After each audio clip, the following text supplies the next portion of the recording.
Vemos un mare magnum en el mundo donde volteamos y estamos preguntándonos, en medio de tantas cosas, ¿quiénes son los buenos y quiénes son los malos? ¿Quién tiene la razón de todo lo que oímos en los periódicos, en la televisión? Unos dicen una cosa, golpe de Estado, no fue golpe de Estado, revolución, no fue revolución, los kurdos esto, Estados Unidos por acá, y estamos en medio de un mundo verdaderamente confundido. Sin embargo, la Biblia nos muestra que nosotros no debemos vivir en confusión. Ya cuando un cristiano dice, no sé quién tiene la razón, o creo yo porque los medios de comunicación, recuerden algo, ¿verdad? Los medios de comunicación, televisiones, radios, etcétera, etcétera, muchas veces tergiversan, las noticias de tal manera que llegan a manipularnos y hacernos creer lo que ellos creen. Entonces, dependiendo quién está detrás de los medios de comunicación, qué ideologías o qué filosofías o quiénes son los dueños de CNN o de BBC News o de Fox News, etcétera, etcétera, o en México, dependiendo quién se encuentra detrás, es la clase de mensaje que envían. Y cuando nosotros oímos en Fox News una cosa que contradice CNN otra cosa, y otros periódicos de México dicen una cosa, y otro periódico dice otra cosa, llegamos a preguntarnos, ¿quién dice la verdad? ¿No es verdad? Realmente, ¿quién dice la verdad? ¿En qué mundo nos encontramos? Realmente, ¿cómo podemos nosotros afianzarnos? Es como si estuviéramos en un barco que se está hundiendo y nos hemos echado fuera de la borda, como cuando el Titanic en 1910-12 se estaba hundiendo, nos aventamos al mar y nos agarramos de un salvavidas. Y ahorita así está el mundo, estamos tratando de buscar un salvavidas, algo que nos dé seguridad. Algo que ya no produzca tanta tensión en nuestras vidas, tanta angustia, porque el mundo vive angustiado. Hay demasiada ansiedad. La enfermedad número 1 que la Clínica Mayo en Rochester y el Hospital Hopkins en Estados Unidos, que son las dos clínicas médicas más respetadas que hay en el mundo en cuanto a evaluaciones y a sugerencias médicas, coincidieron hace algunos años en que el factor común denominador o la causa número 1, escúcheme con mucho cuidado, este es un dato que viene de clínicas médicas, no cristianas, la causa número 1 de las enfermedades mentales y físicas del ser humano en el siglo XXI es el estrés. El estrés es un estado de angustia, un estado de tensión, de ansiedad interna que no te deja vivir y que te hace que estés enojado contra el gobierno, enojado con tu papá, con tus hijos, etcétera, etcétera. Ves a toda la gente con recelo, no confías de nadie, te vuelves amargado, te vuelves amargada, y es el estado interno al que el ser humano está llegando porque hay demasiados conflictos en el mundo, demasiadas noticias. Estamos oyendo con el iPhone qué pasó en Irak, qué pasó en el Medio Oriente, qué pasó por acá, mis amigos, mis amigas, y llega un momento en que el ser humano ya no tiene paz. Ayer en el Congreso de Pastores que tuvimos en México, llegaron una familia a consultarme. Él es pastor, su esposa lo acompaña hace mucho tiempo, y me dice: Armando, quiero decirte una cosa. Tenemos un programa de televisión en Sudamérica y un programa de radio. Y el otro día estaba radiando unas noticias, me dice la esposa, y ¿sabes una cosa? Que de repente se me olvidó todo. Entré en un estado de amnesia en el que ya no sabía ni quién era yo. Algo me pasó en las neuronas de mi cerebro que se me fueron todas las ideas. Y duré como 1 o 2 días, mi esposo asustadísimo, ¿qué me habrá pasado? No fue un golpe, no tuve un trauma, y se me fueron todas las ideas. Inmediatamente le contesté y le dije: eres una mujer demasiado estresada. Y hay una autora inglesa que les recomiendo. Ahorita mi esposa está devorando todos sus libros, que se llama Carolina Leaf, L-E-A-F, Leaf. Esta autora inglesa es neuróloga, pero es cristiana, y está haciendo los últimos descubrimientos del cerebro, de las neuronas, de la manera como afecta el estrés. Y en ese momento, cuando tú estás demasiado estresado y tienes demasiadas presiones, y los niños, y el esposo, y el falta de trabajo, y el buen fin, o lo que tú quieras mencionar, algo le pasa. Las neuronas son interconexiones eléctricas que tenemos, pero millones de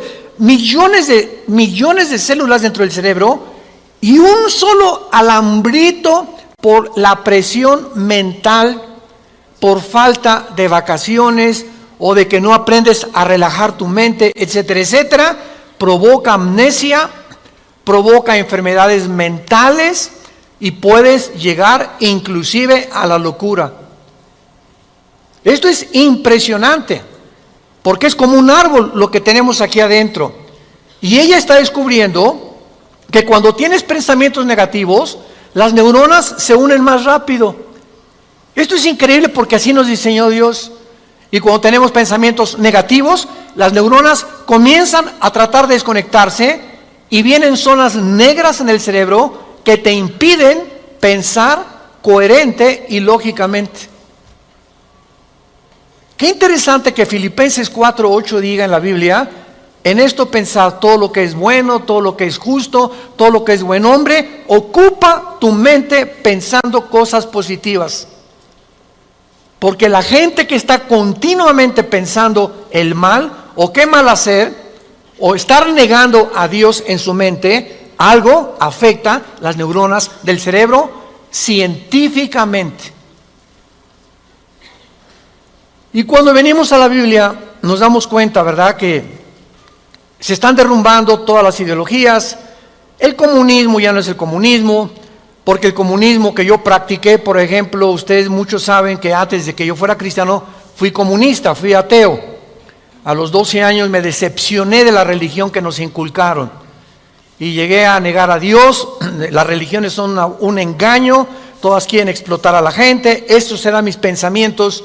Tenía el Che Guevara arriba de mi cuarto con un póster inmenso de él, y Marx y Engels y Lenin, etcétera, etcétera. Y para mí ese era mi mundo y era lo que yo creía era la respuesta, un sistema ideológico para poder cambiar la sociedad.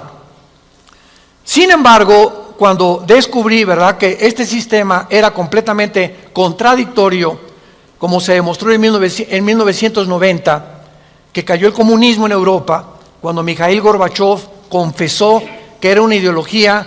Para que seas comunista, número 1, tienes que ser ateo. Escúchame con mucho cuidado. Número 2, tienes que ser darwiniano. O sea, tienes que creer que al morir no hay nada. Que vas a la tierra y que no hay Dios y ahí acabó. No hay otra vida, no hay mundo espiritual, no hay ninguna otra dimensión. Número 3, tienes que ser humanista, no humanitario, humanista. O sea, tienes que creer que el hombre tiene las respuestas para sus problemas. Ese es el humanismo. Cuando creemos que nosotros podemos resolver la pobreza, las injusticias, etcétera, etcétera. Que es la historia del fracaso de la Liga de las Naciones, las Naciones Unidas, la OTAN, la OEA, llámale como quieras. El hombre es incapaz de resolver los problemas que van más allá de nuestra capacidad para resolverlos. Ese es el humanismo. Entonces, si no hay esta plataforma, no eres comunista, es una mentira. Y ahora los últimos comunistas o los últimos demócratas o los últimos que han tratado de implementar diferentes sistemas de pensamiento, se dan cuenta que están ya mezclando una ideología, comunismo con democracia, con capitalismo, porque no ha funcionado. Porque es la confusión a la que hemos llegado. Y como dijo don Teofilito, en México ni lo podremos alcanzar jamás. Porque no hay ningún sistema de gobierno perfecto. Decía Winston Churchill, entre los sistemas de gobierno, el mejorcito es la democracia, pero no es perfecta tampoco. ¿Por qué? Porque somos seres humanos que necesitamos a Dios. Necesitamos a Dios. Necesitamos una guía, necesitamos un manual, necesitamos una luz. Y por eso el mundo está perdido completamente. Me decía el otro día un piloto que es vecino de la casa de ustedes donde vivimos, de American Airlines, me decía: Armando, le digo, oye, cuando tú vas en el avión allá a 10,000 metros, 10 kilómetros arriba de la superficie de la Tierra, 33,000 pies, 35,000 pies, ¿cómo le haces para saber si no vas para acá o no vas para acá, o vas subiendo o vas bajando? Porque la cabina del piloto es pues muy poquita, nada más ve lo que está enfrente. Me dice: Armando, sería imposible que nosotros piloteáramos sin instrumentos. Los instrumentos nos muestran claramente la dirección que vamos a llevar, a qué altura estamos, etcétera, etcétera. Sin instrumentos, un capitán de un barco en medio del océano no sabría cuál es el norte, el sur o a dónde irse si no tuviera una brújula.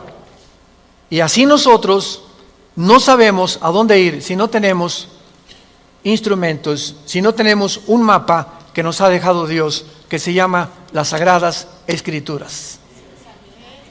Y haríamos bien en estar atentos a este libro como una antorcha que alumbra en lugar oscuro, hasta que el lucero de la mañana salga en nuestros corazones.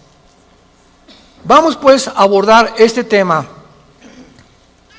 y esta serie, porque ante todos los eventos que está el mundo atravesando actualmente, que amenazan nuestra tranquilidad, nuestra familia, nuestro futuro, provocan ansiedad, angustia.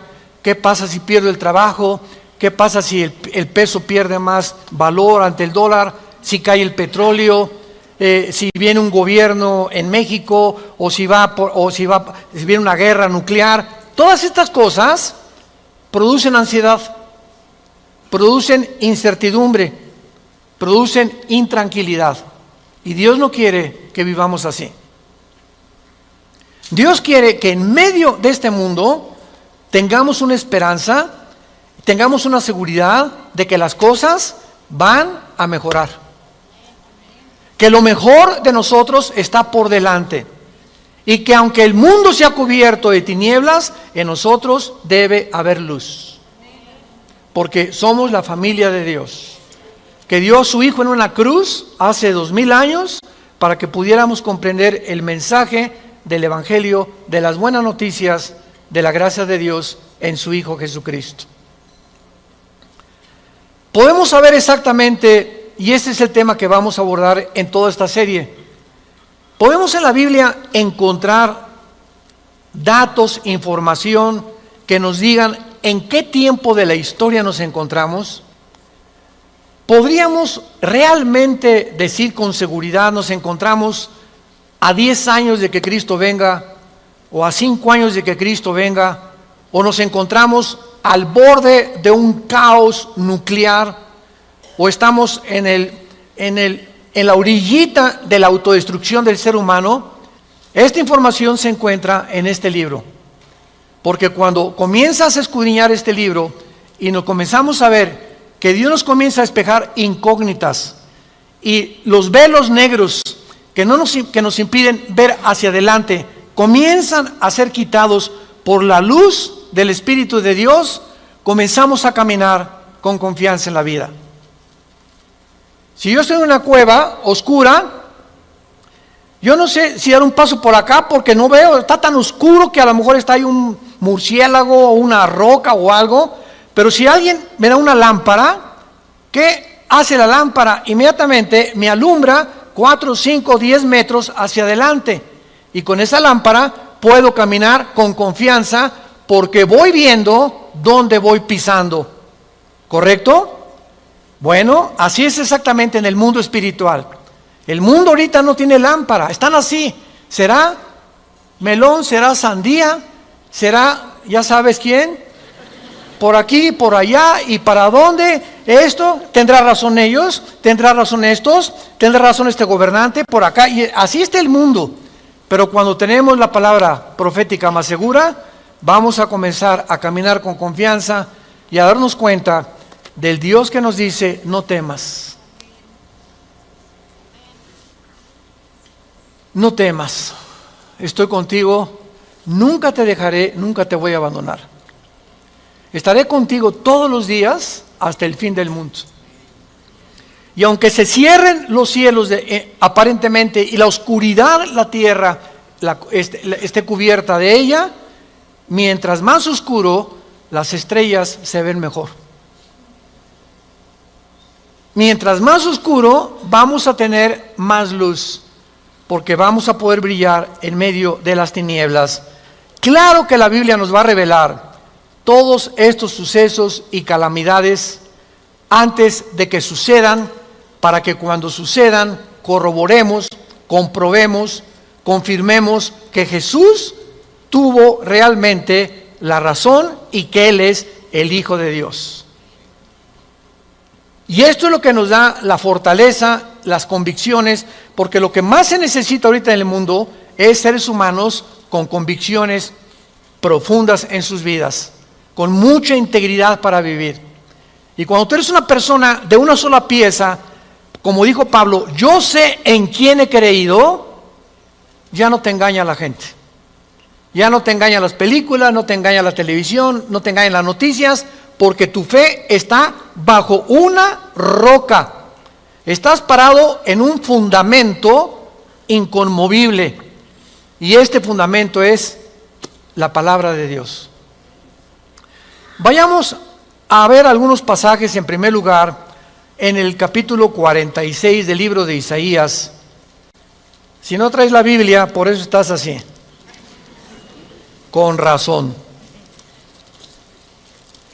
En Isaías capítulo 46, versículo del 9 al 10, veamos algunas respuestas anticipadas que este profeta hace 2700 años escribió. Isaías 46, versículo 9 y versículo 10. Dice Dios: acuérdense de las cosas pasadas desde los tiempos antiguos, porque yo soy Dios y no hay otro Dios, y nada hay semejante a mí, que anuncio lo porvenir desde el principio y desde la antigüedad, lo que aún no era hecho, que digo, mi consejo permanecerá y haré todo lo que quiero. En este pasaje Dios claramente nos muestra que Él va a demostrar, el Dios de la Biblia, que Él es Dios, y que todos los demás dioses, ¿verdad?, no son realmente más que ídolos. Y aunque detrás de todo esto hay criaturas espirituales que se le llama dioses en la Biblia, Él es el Elohim de los Elohim. Él es el Dios de los dioses. Él es el rey de todos los demás súbditos que ocupan el universo. Y que Él nos va a anunciar lo que va a venir, para que sepamos algo. Lo que Dios dice va a permanecer. Y va a hacer todo lo que Él ha dicho que va a hacer en la Biblia. Veamos otro pasaje en el Nuevo Testamento, en Primera de Juan. Antes del Apocalipsis está Primera de Juan, para que no andes por el Éxodo. En Primera de Juan, capítulo 4, versículos 5 al 6, el apóstol, el último de los apóstoles de Jesucristo, que murió a los 93, 92 años de edad, fue el último que murió de ellos, escribe, Primera de Juan 4, del 5 al 6, ellos son del mundo, siga con cuidado esta lectura, ellos son del mundo, por eso hablan del mundo, y el mundo los oye. Nosotros somos de Dios. El que conoce a Dios nos oye. El que no es de Dios no nos oye. En esto conocemos el espíritu de verdad y el espíritu de error. Tú prendes el radio y dices, ¿qué quiero oír? La charrita del cuadrante. Bueno, porque eso es lo que quieres oír. Pero al mismo tiempo tu aparatito de tu radio tiene ondas y tiene FM, tiene AM y tiene como 50 estaciones más que tú puedes oír en el FM 91.3, 1440, etcétera, etcétera, ¿verdad? Pero tú sintonizas lo que tú quieres oír. El mundo espiritual que nos rodea, ahorita aquí cerca de nosotros, todas estas ondas radiales y de video y de televisión están pasando junto a nosotros, pero ese aparatito las capta, son invisibles. Y el hecho que no las veamos no implica que no existen, porque aquí están junto a nosotros. Pero ese aparatito lo prendo y capta esa onda que yo quiero, o hay otra banda más chica, o hay otra más grande, pero capta, repito, la estación que tú quieres bajar del mundo invisible. Y así pasa en el mundo espiritual. ¿A quién quieres oír? ¿A Buda? ¿A Marx? ¿A Che Guevara? ¿A Lenin? ¿A los brujos? ¿A los astrólogos? ¿A quién estás sintonizando en tu mente? Ellos son del mundo. Si tú eres del mundo, vas a oír a los líderes del mundo, a los religiosos, a los brujos, a los que te han prometido que tienen alguna verdad. Y por eso tu vida está como está. Pero si tú quieres sintonizar la frecuencia de Cristo, entona a Cristo en la Biblia. Entonces, por la forma y a quienes oímos, podemos confirmar si somos o no somos hijos de Dios. El que es de Dios, oye a Jesús. Mis ovejas, Juan 10, oyen mi voz y me siguen, y yo les doy la vida eterna. Y no oirán la voz del falso pastor. Y aquí se trata de tu destino eterno, de tu familia, de tu matrimonio, de tus hijos. Tienes que aprender a discernir la voz de Jesús. En medio de tantas voces en la televisión, en los programas, en los radios, en libros que hay que nos rodean por todos lados, ¿a quién estás oyendo? ¿A quién estás leyendo? ¿Qué tipo de lectura tienes? ¿Qué tipo de actividades tienes para saber si tú eres y tienes el espíritu de verdad o tienes el espíritu de error? Muy bien. En la Biblia tenemos tres principales fuentes de información de las profecías bíblicas. Esto es bien importante. Hay tres fuentes de información en la Biblia que vamos rápidamente a verlas, que nos muestran la fase final de la historia humana en tres pasajes de la Biblia y que nos vienen realmente a confirmar en qué época nos encontramos. Estas tres son, en primer lugar, el Sermón del Monte de Jesús, que se encuentra en Mateo 24, Marcos 13 y Lucas 21. ¿Cuál es el Sermón del Monte? Cuando los discípulos se acercaron a Jesús, dinos, ¿cuándo será la señal del fin del mundo? ¿Cuándo serán estas cosas y cuándo será la señal de que tú vas a regresar?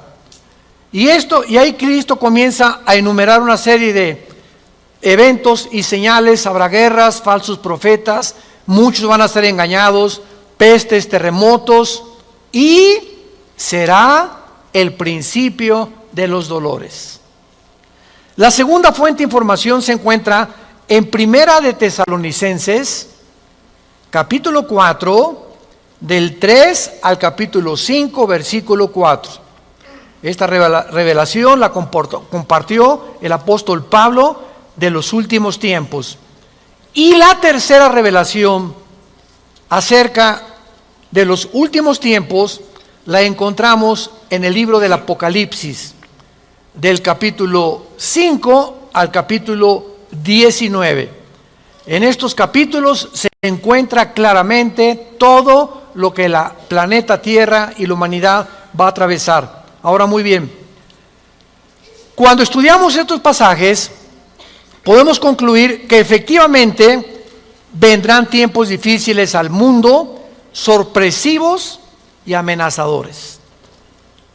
que es de lo que hemos estado hablando en los últimos 10, 15 minutos. Nadie puede negar que vivimos en un mundo conflictivo, amenazador, que ha llenado al mundo, a los seres humanos, de ansiedad, de intranquilidad, de falta de paz, de suicidios, de mejor me quito la vida, o me emborracho, o me drogo. ¿Por qué los jóvenes se drogan? Pues porque es una forma de evadir la realidad. La realidad para muchos jóvenes es tan negro y tan negro lo que se ve en el mundo que ya no quieren o no creen que pueden atravesar esa cortina oscura, no creen que hay una luz detrás y se enfrentan a un mundo que parece que se los está comiendo, tragando y prefieren salir de este mundo. Los que se drogan, ¿por qué se drogan? Los que se emborrachan, ¿por qué se emborrachan? Porque la realidad es tan cruda que no la quieren enfrentar en sus 5 sentidos. Entonces, detrás de cada persona drogadicta, alcohólica, etcétera, etcétera, se encuentra un conflicto interno espiritual. Porque como en el área forense, cuando tú estudias, yo recuerdo que hubo una época en mi vida que comencé a estudiar criminología, dactiloscopía y balística. Quería ser detective, imagínense. Siempre me ha gustado la investigación. Y me dio unos meses por meterme y compré libros, etcétera, etcétera. Y siempre cuando en esa área te involucras, los detectives o los investigadores siempre están buscando el motivo por el cual alguien le quitó la vida a la otra persona. Porque siempre hay un motivo del que cometió fraude. El motivo de por qué mató a su mamá. El motivo por qué abandonó a su esposa. Siempre detrás de cada acción hay un motivo. Y cuando descubrimos el motivo nos ayuda a poder tener una pieza del rompecabezas más clara para poder averiguar o decidir quién fue el asesino o quién fue el ladrón o quién se encuentra detrás de eso. Y cuando nosotros vemos esto, ¿verdad?, que el motivo por el cual la gente hace lo que hace en el mundo, nos damos cuenta que el mundo está espiritualmente muriéndose. Y nosotros tenemos la medicina. Qué triste que tengas compañeros en tu escuela que estén tan confundidos, que no les has hablado jamás de Cristo, que tengas amigos que haces negocios con ellos, que tengas un taller de carpintería, de plomería, o eres mecánico o abogado en tu bufete o un médico, y la gente a tu alrededor, vemos a la gente, caras vemos y están llorando por dentro, están deshechos por dentro. Que si esa hermanita, la enfermera que diga, ay hermanita doctora, ¿cómo está? Muy buenos días, ¿verdad? Y te encierras con ella y te pones enfrente de ella, te puede olvidar se quitan esa máscara que están usando y caen en una expresión de llanto, de angustia que están escondiendo, poniéndose una máscara de aparente felicidad. Y así las personas que tú ves, no es cierto que son lo que estás viendo. Detrás de cada persona se encuentra un drama. Se encuentran problemas más allá de lo que podemos imaginarnos. Así que nosotros tenemos la respuesta y la medicina, ¿qué estamos haciendo con ella? Y vamos a dar cuentas en la otra vida de todas las cosas que nunca cumplimos en la palabra de Dios al compartir el mensaje de Jesucristo. Ahora bien, vayamos a Mateo 24 y veamos rápidamente que del estudio de estos 3 pasajes que acabamos de mencionar, el Sermón del Monte, Primera de Tesalonicenses 4 y el libro de Apocalipsis, podemos concluir, para poner el tapiz, el fundamento de nuestra serie que vamos a seguir desarrollando, que efectivamente estamos en el tiempo de eventos muy amenazadores, sorpresivos, y aunque nosotros los cristianos no querramos ver, ni vamos a estar, esto está garantizado, nosotros no nos vamos a encontrar en los acontecimientos del libro del Apocalipsis. La iglesia no va a encontrarse en los acontecimientos de 1 Tesalonicenses 4, ni tampoco en el Sermón del Monte, más que en lo que les voy a mostrar ahorita. Y no vamos a ver nosotros el Armagedón. Creo que no vamos a conocer tampoco al anticristo, pero hay algo que vamos a atravesar para que nos vayamos preparando y para que entendamos que para poder enfrentar lo que se viene se necesita carácter. Carácter. ¿Qué es el carácter? Es la formación interna que el Espíritu Santo nos quiere dar, donde estableces fundamentos y convicciones inconmovibles en tu vida. He decidido hacer esto, lo haces. Puntualidad, responsabilidad. Una persona, un cristiano irresponsable, tiene mucho que trabajar con su carácter. Un cristiano que siempre llega tarde a todos lados, tiene que trabajar mucho con su carácter. Decía hace algunos años, cuando Henry Ford hizo el primer carro modelo T, 1904, corría como 25 kilómetros por hora, su hijo Henry Ford II tomó la Ford Motor Company, la compañía de carros Ford en Estados Unidos, que fue la que más comenzó a vender carros a principios del siglo XX, y este hombre llegaba a la compañía de Ford y ponía al jefe de la planta, al jefe de la administración, al jefe de la supervisión, ponía a líderes en cada departamento. Y él llegaba cada 2 o 3 meses, y si ese líder no hacía que funcionara la planta que él le había dado, lo corría. Dice, un líder, decía Henry Ford II, es la persona que hace que las cosas sucedan. Y si tú estás al frente de una responsabilidad y no cambias la situación, o no cambias la manera de pensar de los hombres o de tus soldados que tienes bajo tu responsabilidad, tú no eres líder. Entonces, qué importante es que la Biblia dice que todos nosotros debemos ser líderes. Y si somos líderes, tenemos que hacer cambiar las cosas de alguna manera. Vas a hacer cambiar a tu amigo, y vas a hacer cambiar a tu amiga, y vas a hacer cambiar a tus amigos de la escuela, hasta a tus maestros los vas a confrontar algún día. Discúlpeme, maestro, con el respeto que se merece, no venimos del chango. La evolución es una teoría que está completamente destituida desde que descubrieron el ADN en 1954. Por favor, actualícese más, maestro. Entonces, cuando comenzamos a entender eso, es cuando comenzamos a comprender que este mundo, dice la Biblia, la mayoría serán engañados. Los mismos escogidos serán engañados, porque hay millones de cristianos sin carácter, flojos, irresponsables, impuntuales, sin falta de integridad. A nadie le hablan de Cristo, no comparten las buenas nuevas, no tienen convicciones profundas que los hacen ser gigantes, guerreros de Dios. Dice Mateo capítulo 24 en el Sermón del Monte el Señor Jesucristo, porque se acercan los discípulos para hacerle preguntas, versículo 3, Señor, dinos, vean las 3 preguntas que le hacen hace 2000 años. 1, ¿cuándo serán estas cosas? Querían saber el tiempo los discípulos. 2, ¿qué señal habrá de tu venida? O sea, ¿habrá alguna señal que podamos percibir de que tú ya vienes al mundo? Y 3, ¿y hay alguna señal de que el mundo se va a acabar?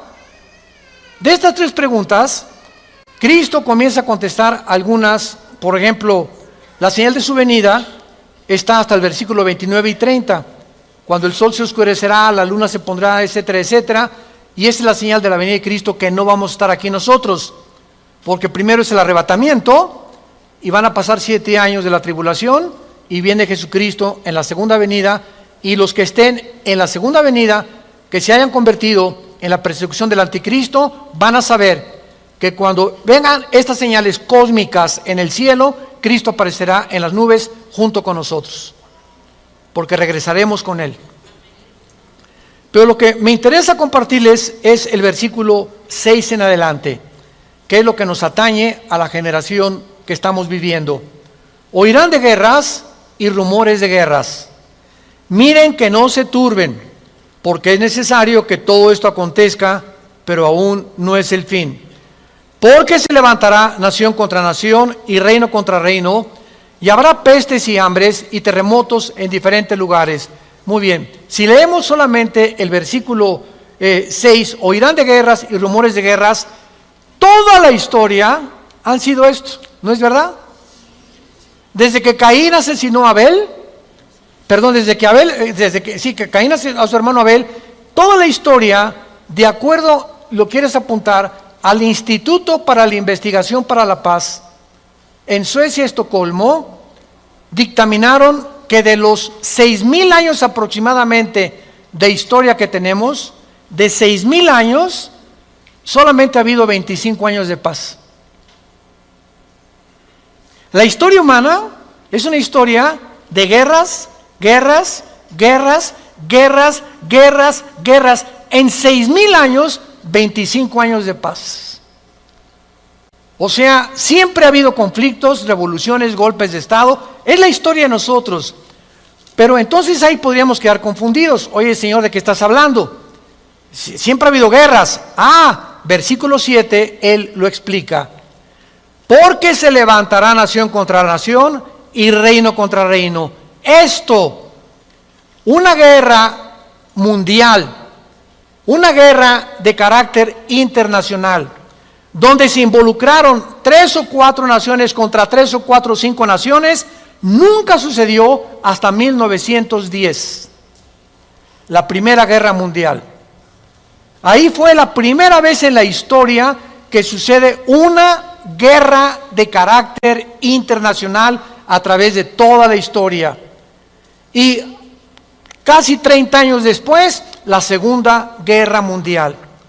Entonces, con esto nos situamos nosotros en una plataforma bastante sólida y podemos entender que cuando Jesús dice, se levantará nación contra nación y reino contra reino, y habrá pestes, porque las guerras producen pestes, plagas, ¿verdad? Enfermedades, calenturas, hambres, terremotos.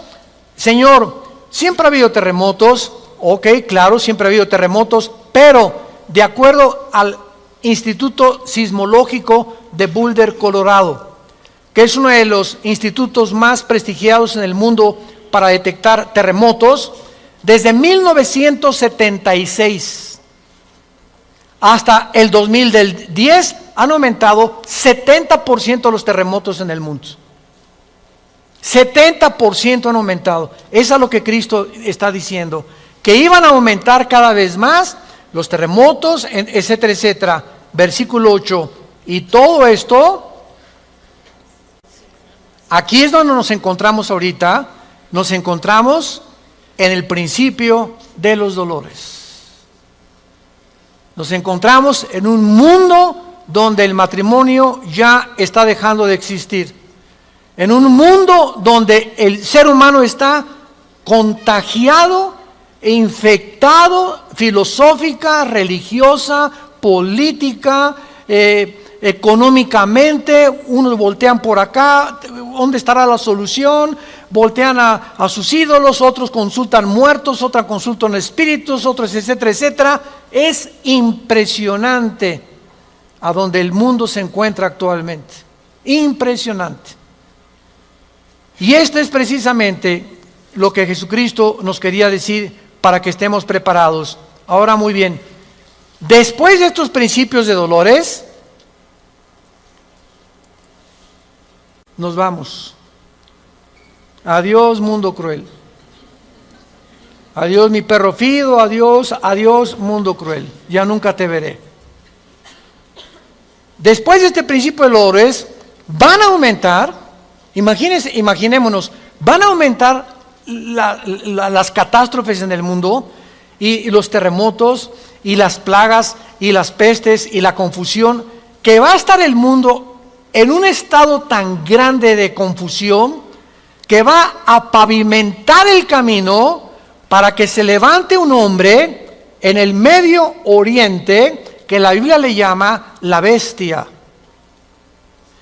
De todos los animales que el Espíritu Santo buscó, las hienas, los leopardos, los osos, los leones, depredadores, no encontró el Espíritu Santo un nombre, un adjetivo para designar a este hombre, y por eso simplemente la Biblia le llama una bestia, un depredador, cruel, sanguinario, y su otro nombre es el anticristo. Todos los dictadores, síganme con cuidado, de la historia, todos han surgido de un mundo caótico. El caldo de cultivo para producir un dictador es que la situación se encuentre aparentemente sin solución.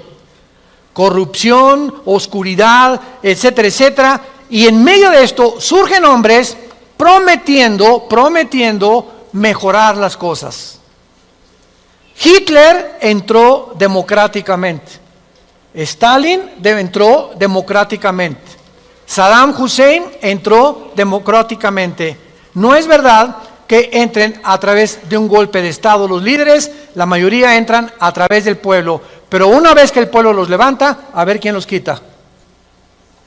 Y en medio de esto es cuando el mundo va a ver en Europa que va a estar una oscuridad total en Europa. Ahorita la salida de Inglaterra de la Unión Europea, el Brexit famoso. Ahorita en Europa ya no existe, damas y caballeros, santos de Dios. Las únicas dos naciones que sobreviven en Europa es Alemania y Francia. España, Portugal, Grecia e Italia están hundidas económicamente, sin dinero para poder levantarse. Y no hay ninguna esperanza para estas naciones. Había el Fondo Monetario Internacional que lo estaba manejando Alemania, se les acabó el dinero ya. Y Francia está ayudando un poquito a Alemania. Y gracias a Dios que en Alemania la ministra Angela Merkel es cristiana. En todo el mundo es la única líder que sus padres fueron pastores y ella dijo en enero de este año, Europa tiene que regresar a Dios. Entonces, Alemania está sobreviviendo, Inglaterra se está yendo sin los impuestos que le pagan las naciones a la Comunidad Europea o a la Unión Europea. Ya no va a haber forma de sostener una Unión Europea, que era el sueño de los europeos después de la Segunda Guerra Mundial.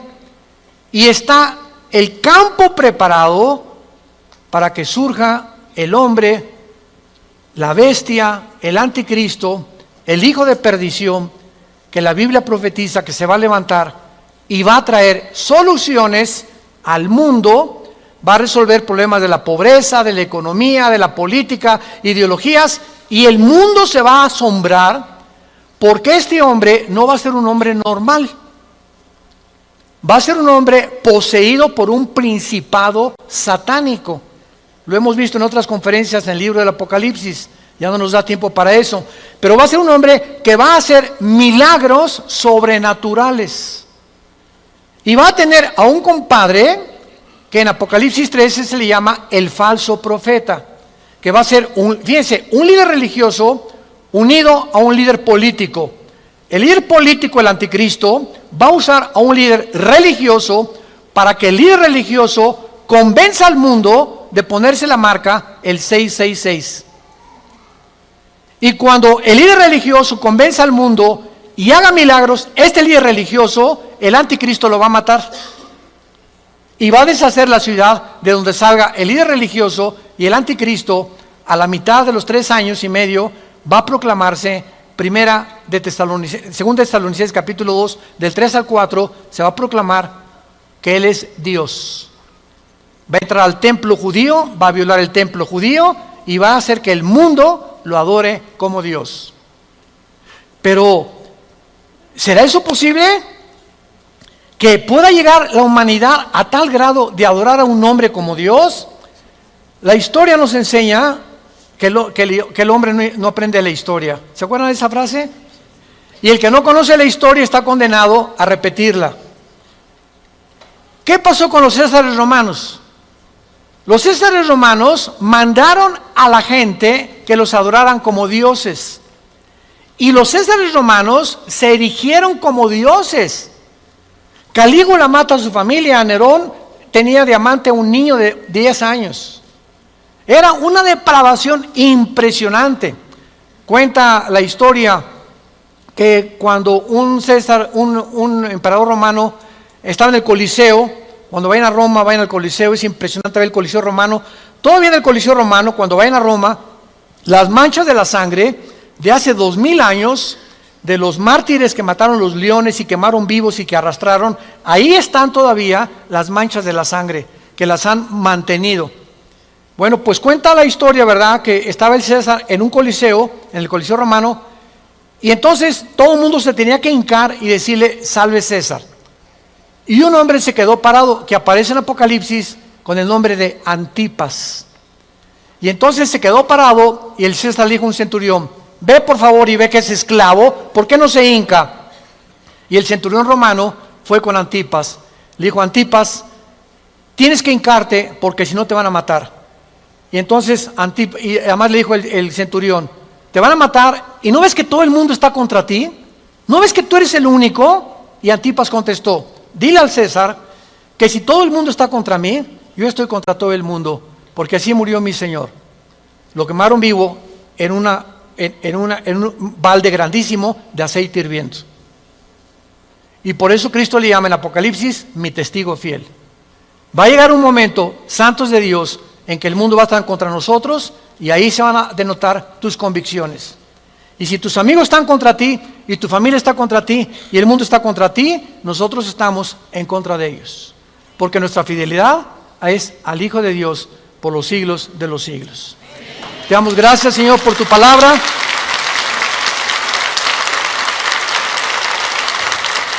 Bendito sea